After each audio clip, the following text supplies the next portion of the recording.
Good day, Rabbi. Good day, Joe. Or should I say, beam me up?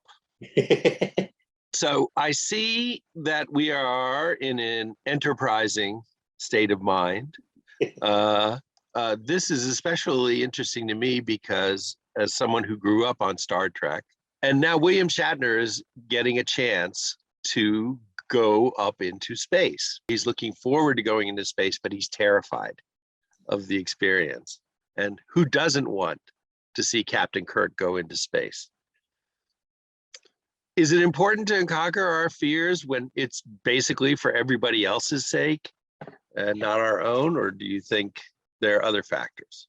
Well, let's change it slightly and look at fear of success and fear of failure. And I think both of those play into what we're discussing.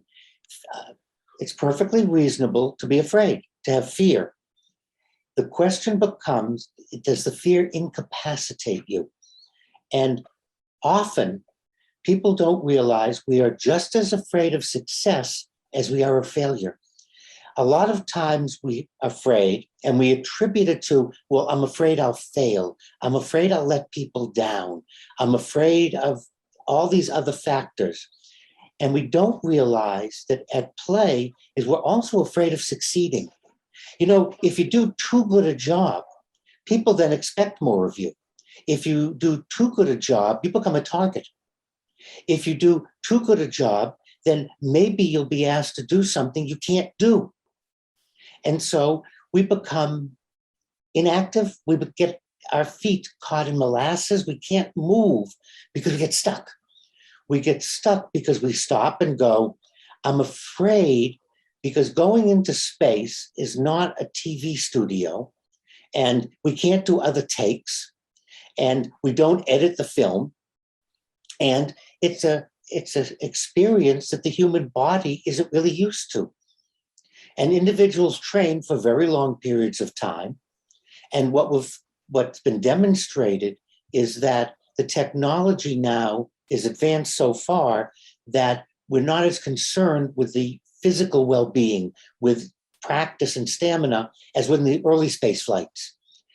The craft and the technology, everything makes it easier for an average person to go into space. However, things can go wrong, things can break, things can happen. So it would be unreasonable not to be afraid. And I think that's an absurdity. I've heard people say, well, don't be afraid. Why are you afraid? What are you afraid of? That's silly, because if I'm afraid, I'm afraid. And you're implying I shouldn't be, or it's frivolous. So we want to examine, what am I afraid of? Am I afraid of dying? Am I afraid of pain?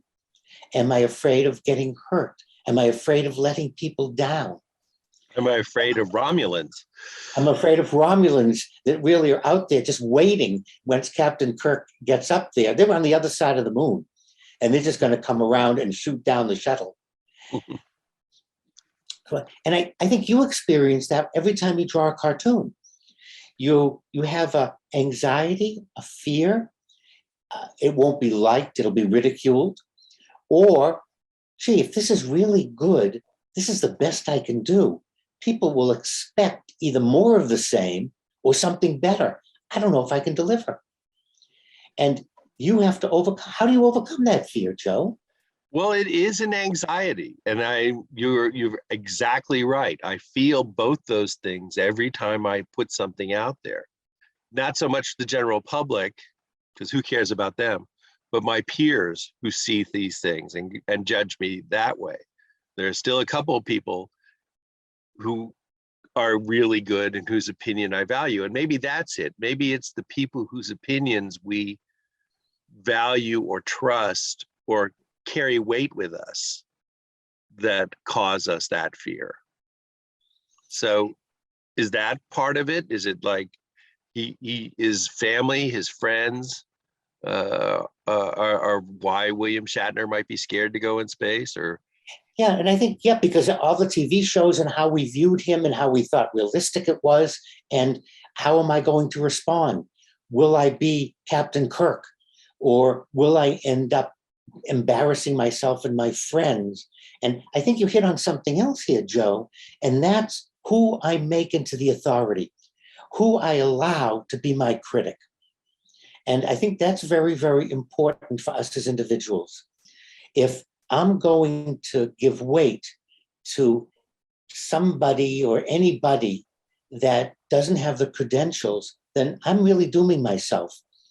It's important to take a look at, you mentioned people who you respect, who you honor, and you give weight to their opinion.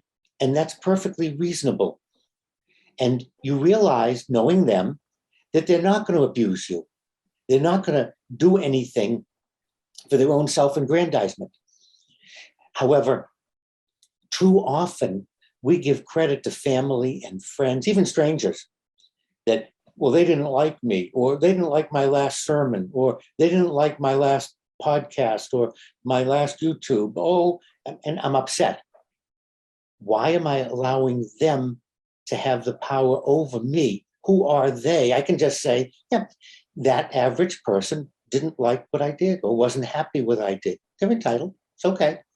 But it doesn't make me afraid. It doesn't change my wanting to do another show or try something different. So there's part of it, and is to be critical of who we allow to be critical of us. And too often we allow everybody, and we become thin-skinned. And anyone that says something negative, we take to heart and we become discouraged rather than putting it in perspective. And that puts me in mind of another beloved science fiction franchise, Back to the Future, where for 3 movies, Michael J. Fox's character gives way to the preoccupation of when somebody dares him to do something or says, "Are you a chicken?"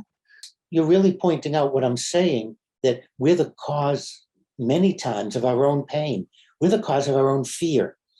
We're afraid of what will other people say or think, rather than stopping and going, who are the important people in my life? Who are the ones that I value their opinion? If they say I did a poor job or I missed the point, I want to turn around and say, show me where or how so I can make it better next time. So I don't do the same mistake. Coach, what am I do? What should I practice? A fastball, a slow ball, a curve. Coach, what should I practice?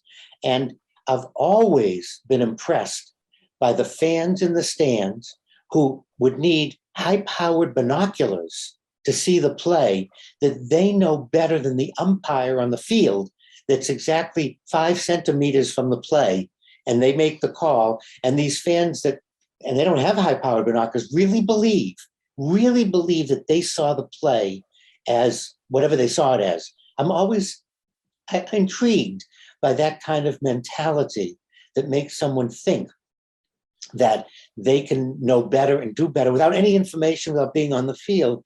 And it's the same thing with our critics, Joe. And it's the same thing with William Shatner. It's scary, definitely, physically, emotionally. But there's also his image as Captain Kirk. And he has to stop and say, gee, who am I concerned with? What will people say about me? And do I give them the authority and credit to be able to stop me from doing something that I want to do? So I don't think it's about overcoming fear for the group or other people. I think that's a big mistake.